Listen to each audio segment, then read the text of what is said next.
Olá, tudo bem? Sou Antônio Carlos, presbítero na Igreja Presbiteriana em Bragança Paulista, e hoje nós vamos continuar com a nossa aula da Escola Dominical através de vídeos no YouTube, no canal da nossa igreja. Por isso, peço que você deixe seu like, se inscreva no canal da nossa igreja e aprecie os outros conteúdos que nós temos lá. Temos as pregações do pastor Cícero, temos louvores, temos outras aulas de escola dominical gravadas anteriormente. Então, para que você participe, se inscreva no canal e deixe o seu like. Hoje nós vamos falar sobre a parábola do nobre proprietário da vinha e seu filho, ok? Nossos estudos são baseados no livro Jesus pela Ótica do Oriente Médio. A gente sempre analisa e considera o contexto daquela época em que Jesus viveu, e esse livro foi escrito pelo pastor Kenneth E. Bailey e tem sido a base para os nossos estudos desde então. Então, como tinha prometido, hoje é a parábola do nobre proprietário da vinha e seu filho. Na semana que vem, fique atento que com esta parábola nós encerramos os estudos sobre parábolas. Não falamos sobre todas, falamos de algumas, mas no domingo que vem, na próxima aula, nós vamos falar sobre o chamado de Pedro, também considerando a ótica do Oriente Médio. Então já vai estudando, a história do chamado de Pedro está em Lucas capítulo 5, de 1 a 11, e é uma história muito bonita, muito bacana, o chamado de Pedro. Então, se prepare e já vá estudando esse texto, para que você tenha um melhor aproveitamento, uma melhor compreensão, ok? Então, vamos lá. A parábola do nobre proprietário da vinha e seu filho. Esse texto está em Lucas, capítulo 20, dos versículos de 9 a 17. Abra sua Bíblia, eu vou fazer a leitura e vocês acompanhem comigo, ok? Diz assim a palavra de Deus. Então Jesus passou a contar ao povo esta parábola. Certo homem plantou uma vinha, arrendou-a a alguns lavradores e ausentou-se por um longo tempo. Na época da colheita, ele enviou um servo aos lavradores para que lhe entregassem parte do fruto da vinha. Mas os lavradores o espancaram, o mandaram embora de mãos vazias. Ele mandou outro servo, mas a esse também espancaram e o trataram de maneira humilhante, mandando-o embora de mãos vazias também. Enviou ainda um terceiro, e eles o feriram e expulsaram da vinha. Enviou ainda um terceiro, estou lendo novamente o texto, né? Enviou ainda um terceiro, e eles o feriram e o expulsaram da vinha. Então o proprietário da vinha disse: Que farei? Mandarei meu filho amado, quem sabe o respeitarão. Mas quando os lavradores o viram, combinaram entre si, dizendo: Este é o herdeiro, vamos matá-lo e a herança será nossa. Assim, lançaram-no fora da vinha e o mataram. O que lhes fará então o dono da vinha? Virá, matará aqueles lavradores e dará a vinha a outros? Quando o povo ouviu isso, disse: Que isso nunca aconteça. Jesus olhou fixamente para eles e perguntou: Então, qual é o significado do que está escrito? A pedra que os construtores rejeitaram tornou-se a pedra angular. Ok? Então está aí o texto, Lucas capítulo 20, de 9 a 17. Vamos à parábola. Meus irmãos, essa parábola é muito conhecida pelo nome A Parábola dos Vinhateiros Maus. Vinhateiro significa aquelas pessoas que trabalham na vinha, cultivadores de vinha, cultivadores de uvas, né?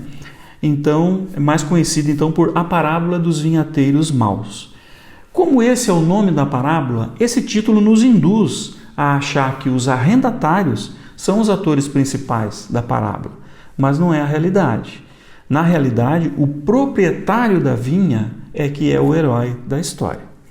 Nessa parábola, o proprietário da vinha prefere demonstrar vulnerabilidade diante de toda aquela violência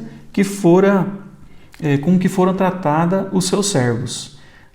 Então, ele diante de toda aquela violência, ao invés de indignação, esse homem mostra paciência, longanimidade, disposição de correr risco, compaixão, autoesvaziamento, mostrando assim, meus irmãos, uma gama de sentimentos nobres. Então, quando nós citarmos aqui, por outras ocasiões, o proprietário da vinha, o homem nobre, eu peço que vocês remetam aos seus pensamentos essas virtudes desse homem, né? Esse homem nobre, nobreza de sentimentos, nobreza no sentido de paciência, longanimidade, disposição de correr risco, nobreza em demonstrar compaixão, autoesvaziamento, né? Então, nobreza nesse sentido, não é aquele nobre no sentido de reinado, de ser um nobre da corte, não é nada disso, é um homem nobre de sentimentos, ok? Meus irmãos, há um paralelo na Bíblia sobre a atitude desse proprietário. Há um paralelo na Bíblia. Foi quando Davi poupou a vida de Saul. Saul perseguia Davi a ponto de querer matá-lo.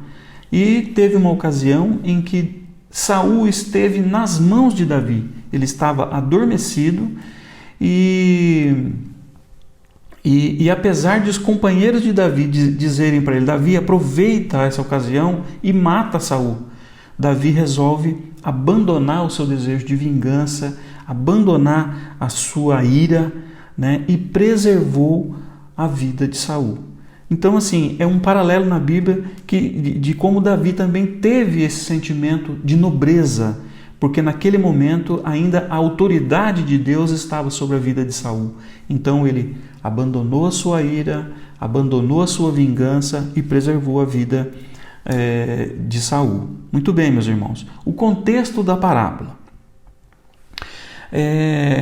Essa parábola se dá, meus irmãos, logo depois da entrada triunfal de Jesus em Jerusalém e logo depois da purificação do templo.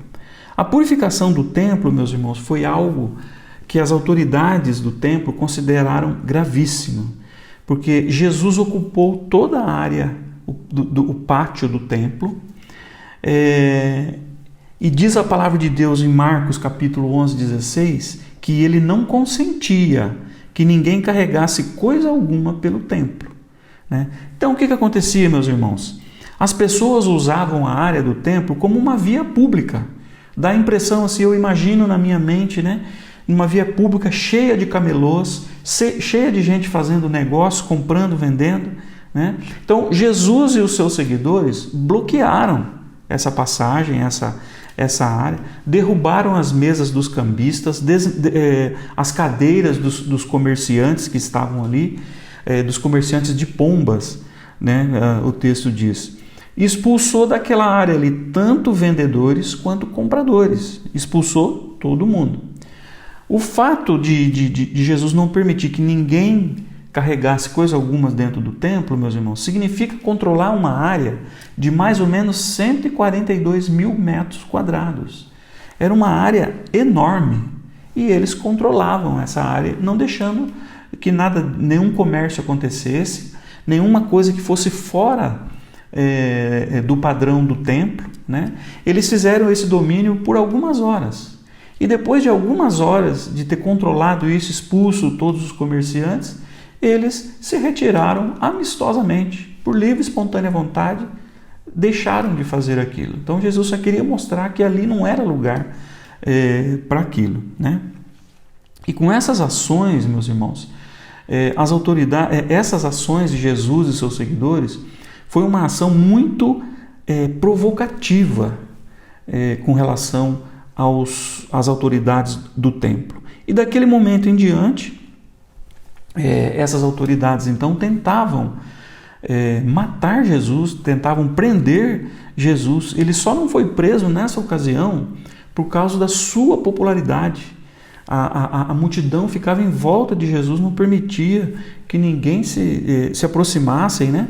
E eles não conseguiam prender Jesus. E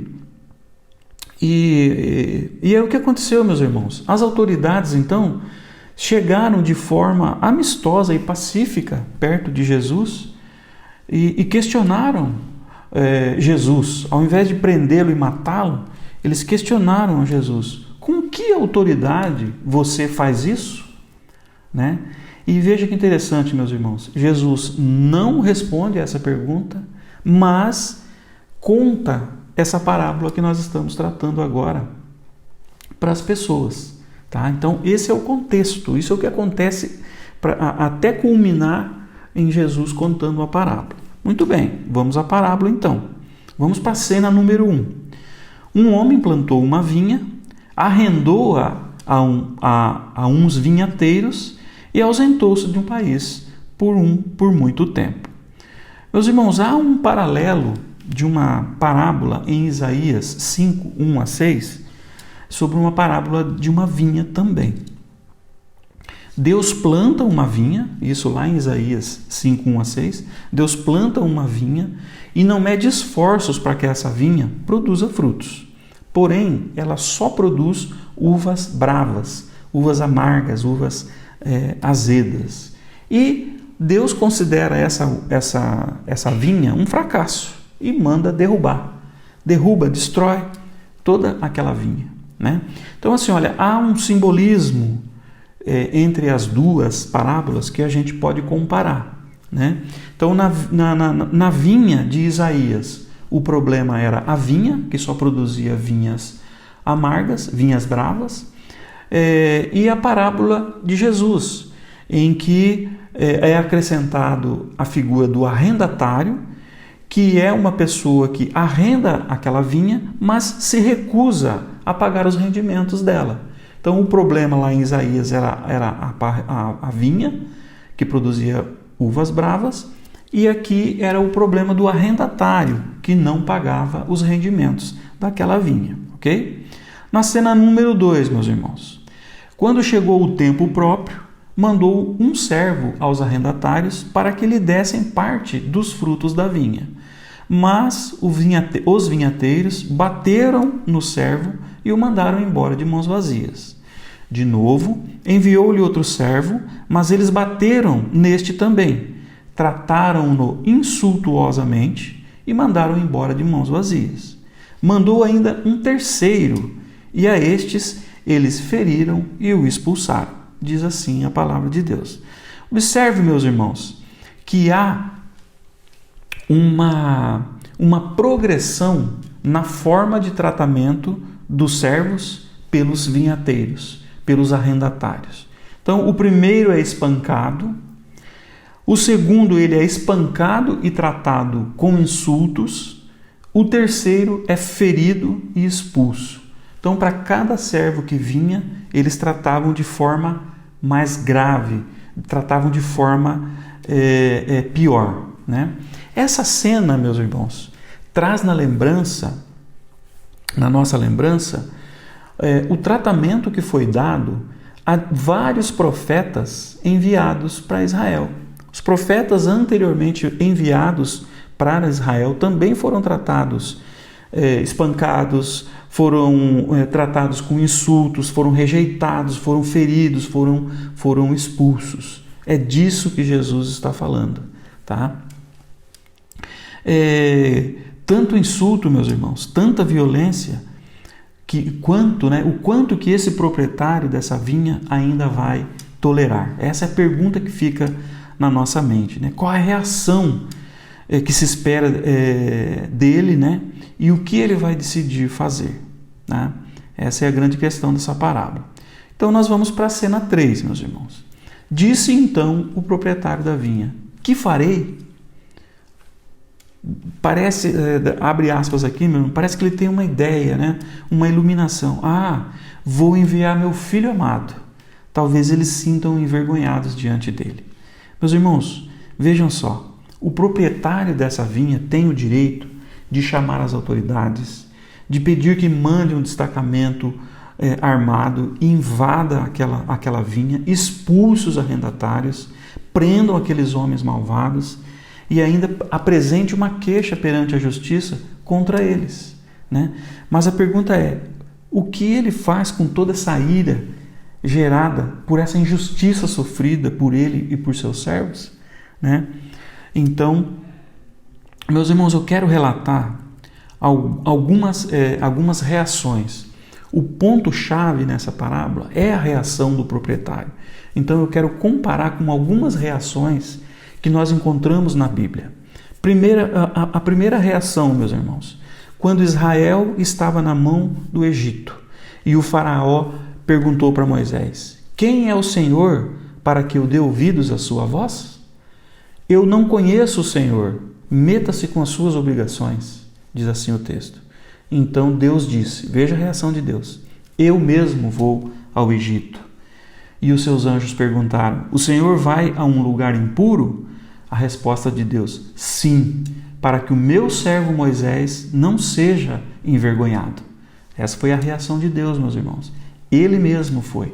Então, seguindo a história de Israel, Deus foi, executou a 10ª praga, que vocês se lembram bem que era a morte dos primogênitos. Foi executado pelo próprio Deus. Essa foi a reação de Deus. Veja a reação de Deus também, meus irmãos, na parábola que eu citei agora há pouco, em Isaías 5. Ele mandou destruir a vinha que só produzia uvas bravas. Essa foi a reação de Deus. Quero mostrar agora, meus irmãos, a reação de alguns homens. Eu citei agora há pouco a reação de Davi ao encontrar Saul, preservando a vida dele, deixando de lado a sua ira e o seu desejo de vingança, preservou a Saul. Lembre-se de Esaú, que teve o seu direito de progenitura roubado por Jacó. Muitos anos depois, meus irmãos, eles se encontraram. Esaú levou 400 homens armados para esse encontro.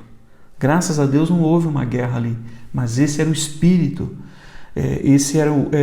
essa era a intenção de Esaú quando foi ao encontro de seu irmão. O desfecho é outro, nós sabemos, mas ele foi preparado com 400 homens armados. E tem também, meus irmãos, uma história que é a reação do rei da Jordânia, Hussein Bil Talal, em 1980, que é a reação de um homem num período mais recente da nossa história.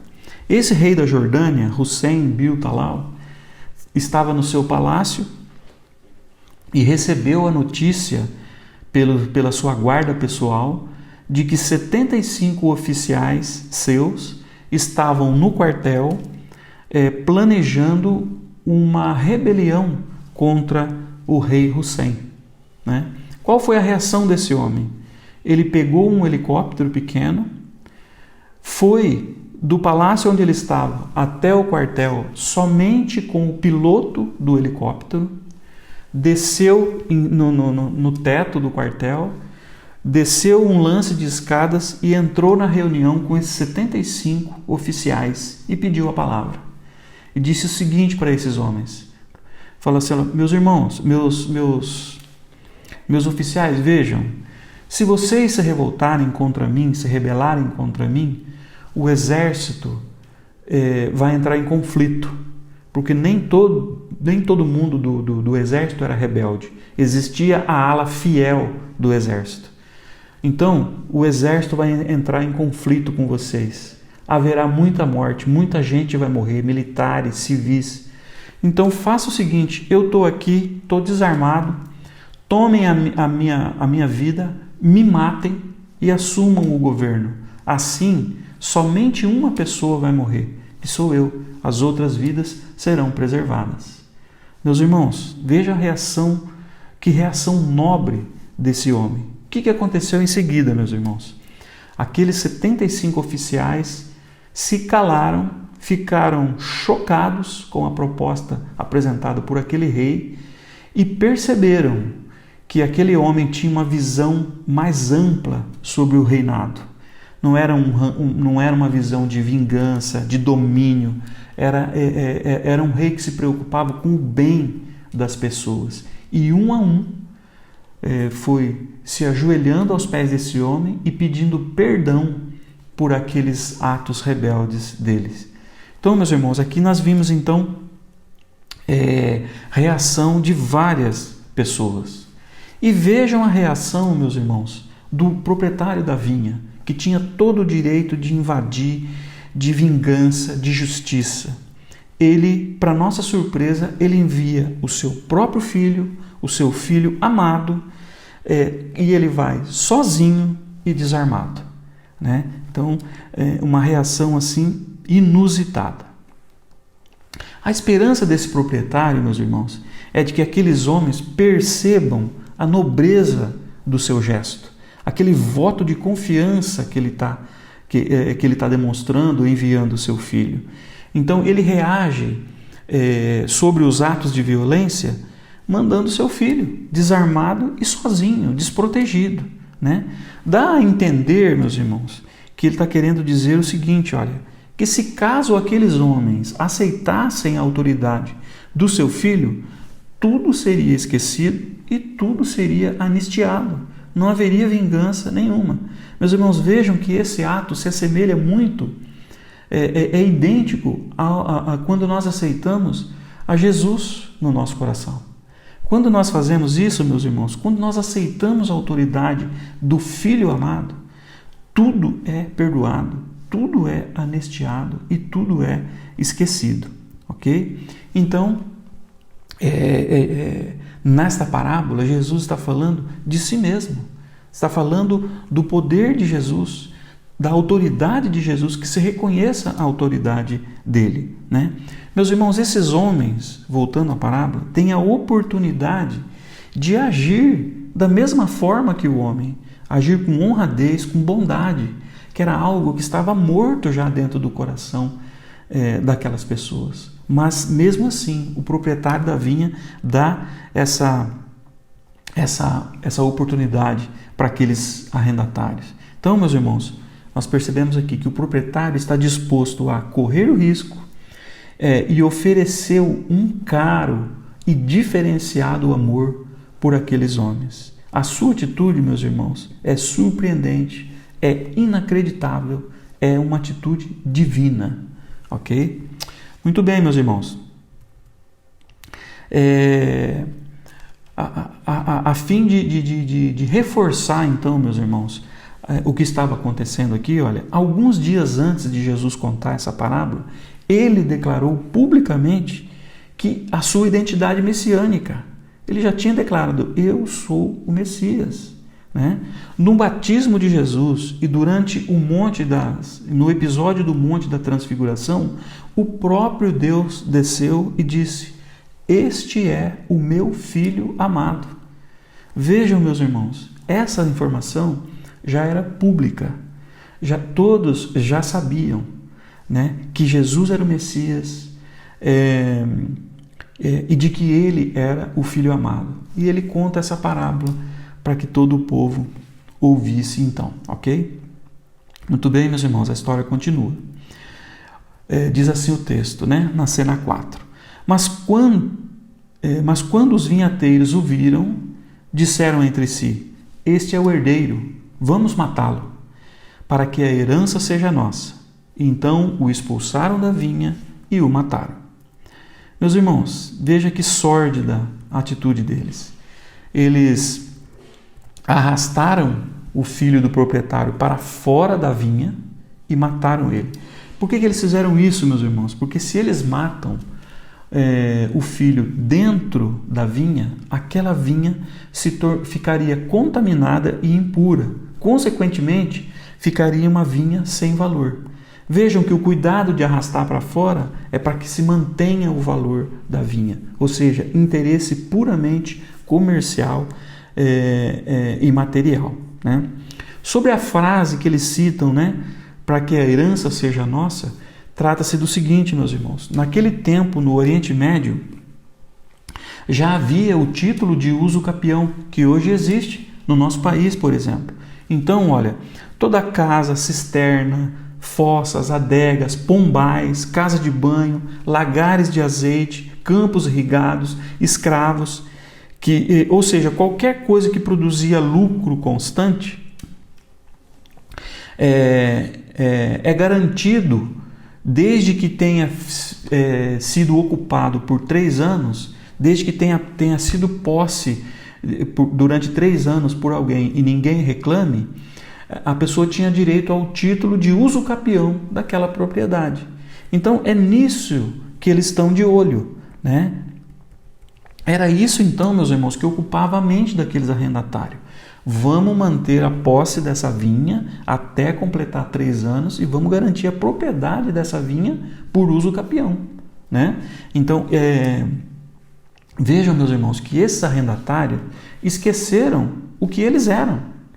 Eles não eram donos, eles eram arrendatários. E aquele homem estava reclamando os frutos da vinha.